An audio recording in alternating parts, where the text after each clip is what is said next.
दोस्तों, आजकल आपने अपनी सोशल मीडिया फीड पर, चाहे वो इंस्टाग्राम हो या यूट्यूब शॉर्ट्स, एक शख्स को जरूर देखा होगा। किसी बंद कमरे में खड़े होकर 20-30 लोगों के बीच जोर जोर से बोलता हुआ, हाथ में एक चमकदार घड़ी दिखाता हुआ और फिर कहता हुआ, इस घड़ी की कीमत कितनी है पता है? 5 लाख रुपए। उसके बाद अपने बंगले, कार और महंगी महंगी लाइफस्टाइल की कहानी सुनाते हुए। ये है वायरल रवि शर्मा उर्फ ओपी शर्मा। रवि शर्मा आजकल सोशल मीडिया पर इसलिए वायरल हैं क्योंकि वो एक ऐसे क्लासिक एमएलएम गुरु की भूमिका निभा रहे हैं जो दिखावे और मोटिवेशन के जाल में लोगों को बांधता है। उनके वीडियो में कभी करोड़ों की गाड़ियों की चर्चा होती है, कभी करोड़पति बनने के फॉर्मूले की। लोग सोचते हैं कि बस इन्हें फॉलो करो और लाइफ सेट हो जाएगी, लेकिन असल में होता है उल्टा।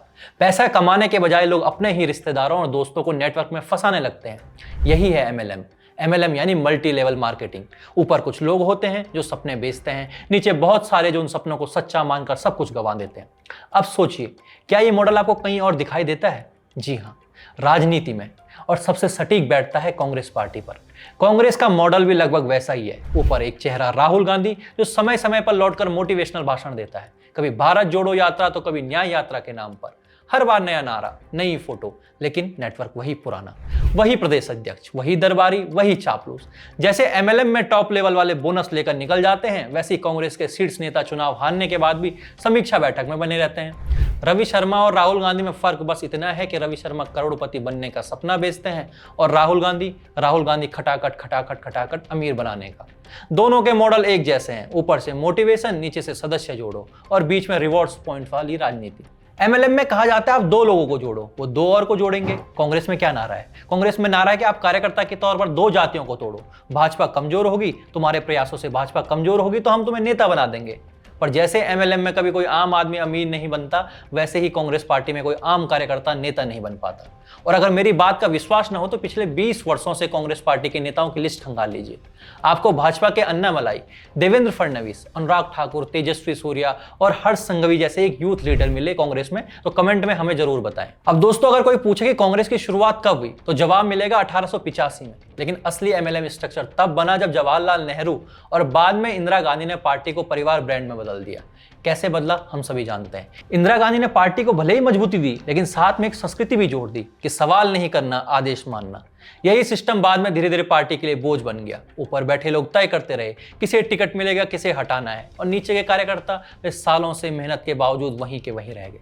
आज अगर राहुल गांधी कहते हैं कि पार्टी लोकतांत्रिक है तो सवाल उठता है कि क्या इस कंपनी में कोई नया सीईओ बन सकता है? क्योंकि अब तक तो हर नया कैंपेन परिवार के नाम पर और राहुल गांधी के नाम पर ही लॉन्च होता आया है। एमएलएम कंपनियों की खासियत होती है जितना बड़ा नुकसान उतना बड़ा मोटिवेशनल इवेंट। कांग्रेस में भी तो यही होता है। आप सोचिए, राहुल गांधी बार बार विदेश क्यों चले जाते हैं? क्योंकि जैसे हर एक एमएलएम गुरु को इंटरनेशनल इवेंट्स का शौक होता है, वैसे ही राहुल गांधी भी कभी कैम्ब्रिज, पेरिस और वॉशिंगटन में भाषण देने में ज्यादा सहज हो जाते हैं।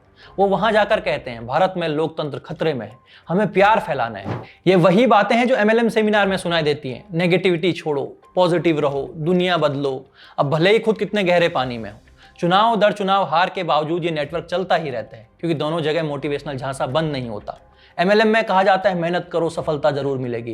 कांग्रेस में क्या कहा जाता है? जनता समझ नहीं पाई, लेकिन हमारा विजन सही है। यानी गलती कभी ऊपर की नहीं, नीचे ही की होती है। कांग्रेस के टॉप लीडर भी अब उसी एमएलएम के डायमंड मेंबर जैसे हैं, जिनका असली काम सिर्फ भाषण देना है। वे कहते हैं हम 100 साल पुरानी पार्टी है, लेकिन 100 साल पुरानी सोच के साथ 21वीं सदी का भारत नहीं चलता।